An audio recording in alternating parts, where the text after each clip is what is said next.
Gjinët dhe lajmet përgëzuese për pejgamberin e Islamit.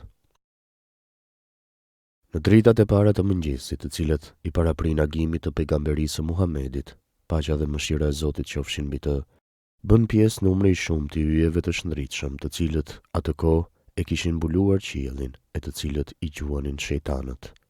Njerëzit ishin të habitur me paraqitjen e kësaj shfaqjeje, derisa magjistarët dhe astrologët ishin tërbuar nga frika.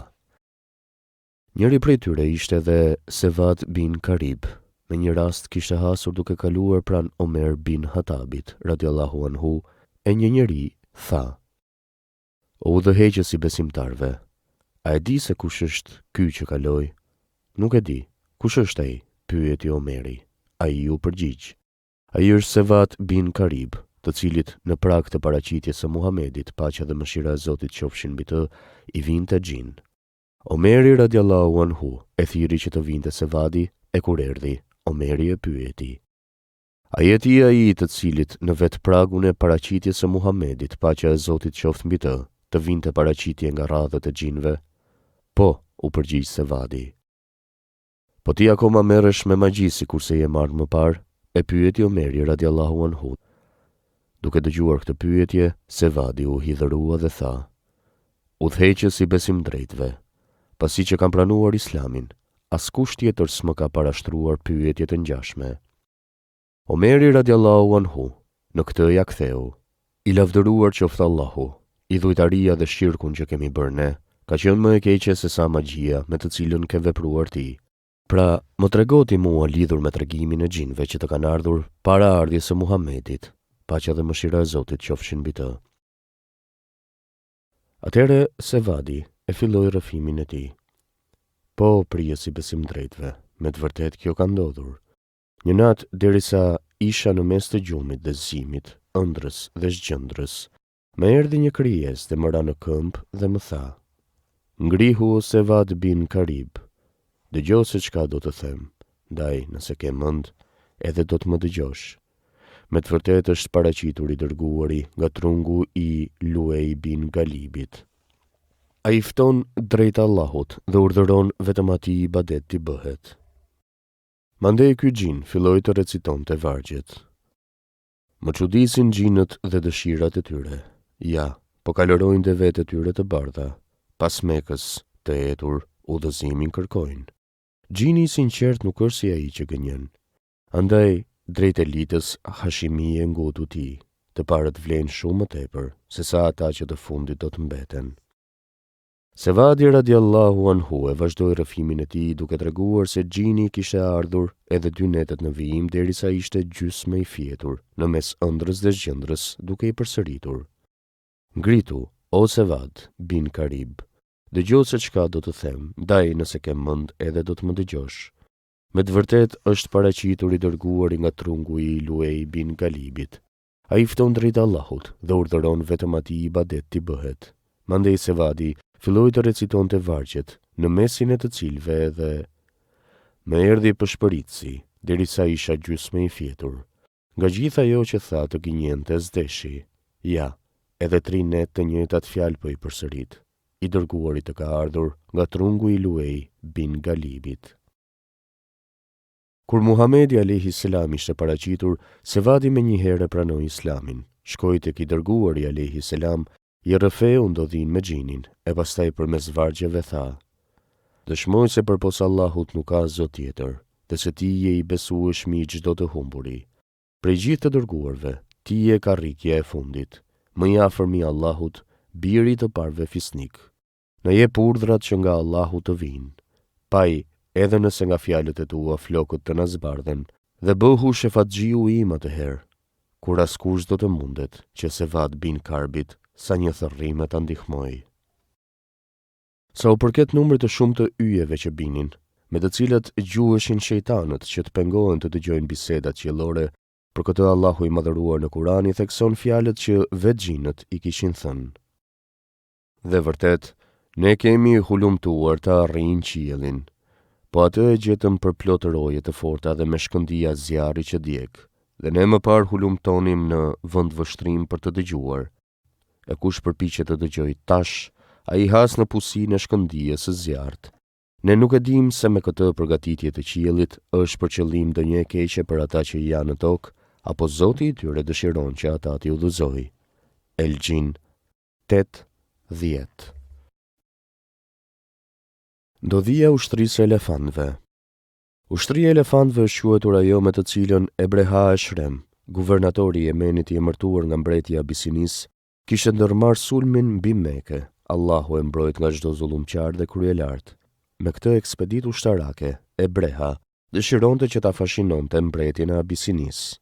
Pra Ebreha në qytetin Sana urdhëroi të ndërtohej një kishë e madhe, e cila deri në atë kohë nuk ishte më parë mbi faqen e tokës, dhe e quajti Kullës. Dëshironte që të arrinte qëllimin që njerëzit të mos shkonin në haxh në Mekë, por që prej asaj kohe të shkonin në haxh tek ai dhe tek kisha që kishte ndërtuar. Arsyeja për këtë ishte se të gjithë tregtinë arabe dëshironte ta drejtonte drejt Yemenit. Duke dëgjuar këtë plan dhe qëllim të Ebrehas, një arab nga fisi Kinan kishte shkuar në Yemen, e kishte gjetur kishën Kulejs, kishte hyrë në të dhe e kishte ndotur, mandej pa gjurmë ishte zhdukur. Kur Ebreha kishte kuptuar se çfarë kishte ndodhur, ishte betuar se do të sulmonte Mekën dhe do të shkatërronte Qaben. Kishte përgatitur një ushtri të madhe dhe me vete në betejë kishte marrë edhe disa elefant, në mesin e të cilëve ishte edhe elefanti I quajtur Mahmud. Kurdo që rrugës I kundërvijej ndonjë fis arab, duke dashur që t'u pengonin në rrugën për të vazhduar mëtej, ata I luftonin dhe vazhdonin mëtej drejt Mekës. Kështu Ebreha kishte arritur deri në prag të tempullit të shenjtë, haremit. I kishte dërguar ushtarët e tij në Mekë dhe ata kishin uzurpuar të gjithë mallin e banorëve të saj.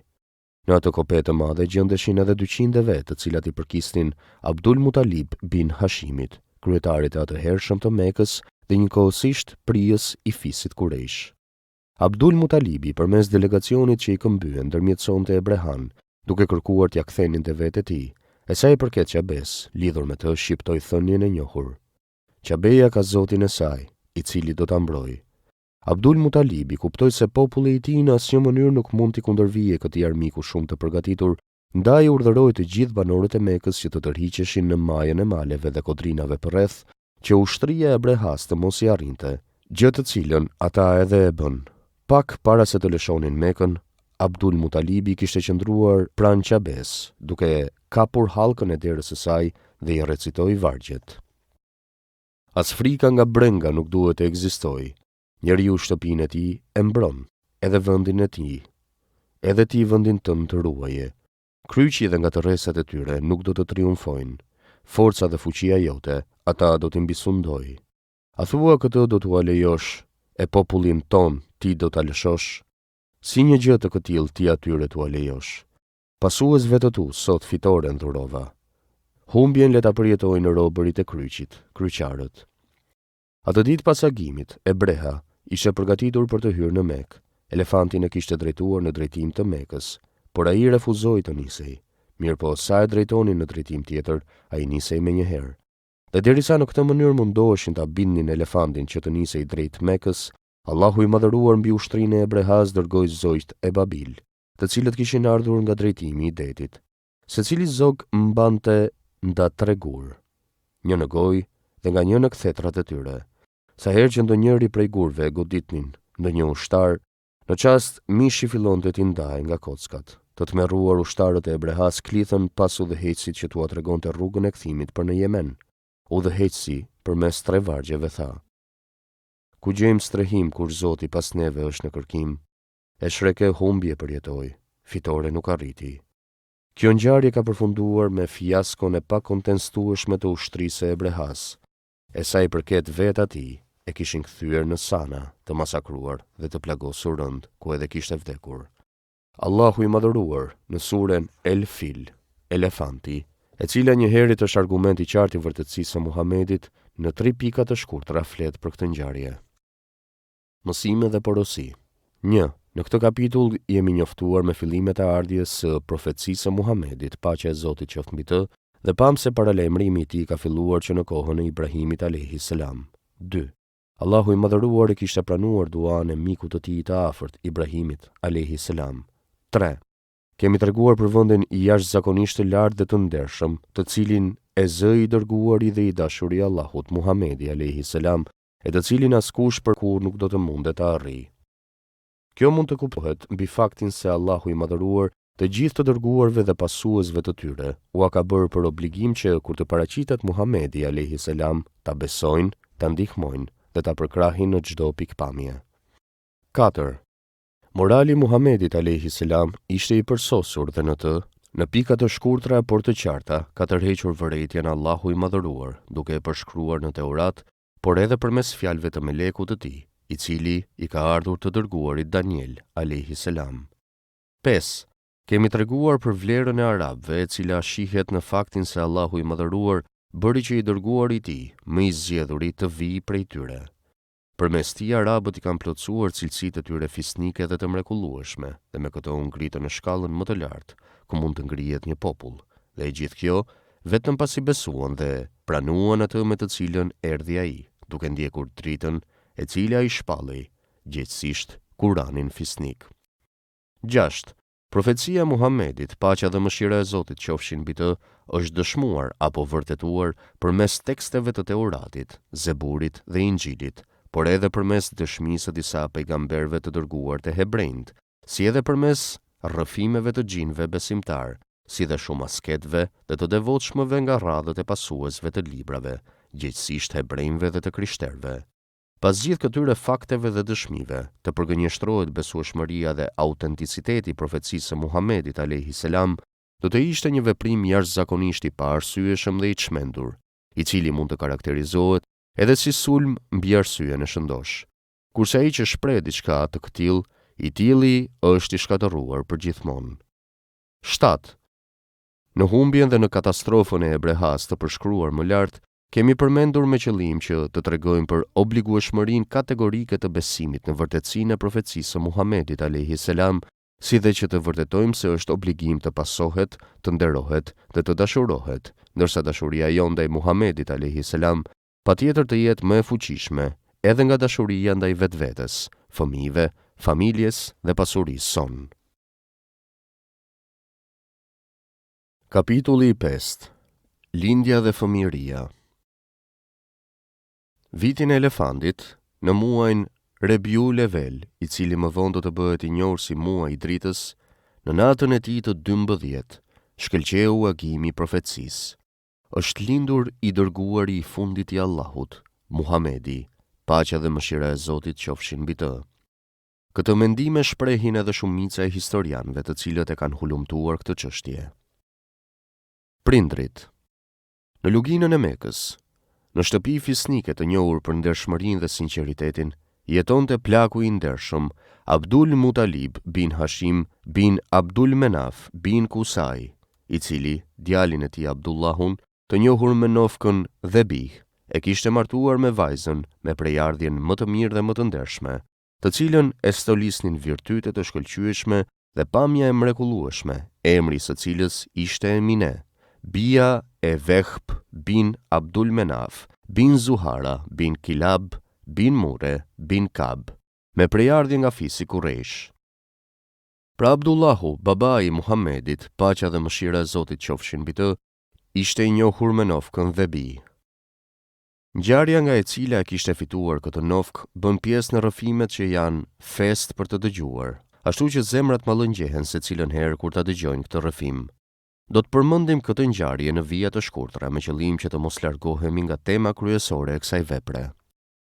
Kur banorët e Mekës, për shkak të padrejtësisë dhe dhunës që u bëhej, ishin ngritur dhe kishin ndërmarrë kryengritje ushtarake kundër fisit Qurhum, të cilët me gjenerata udhëhiqnin Mekën, arritën që t'i largonin nga qeverisja, kështu që ata ishin të detyruar të largoheshin.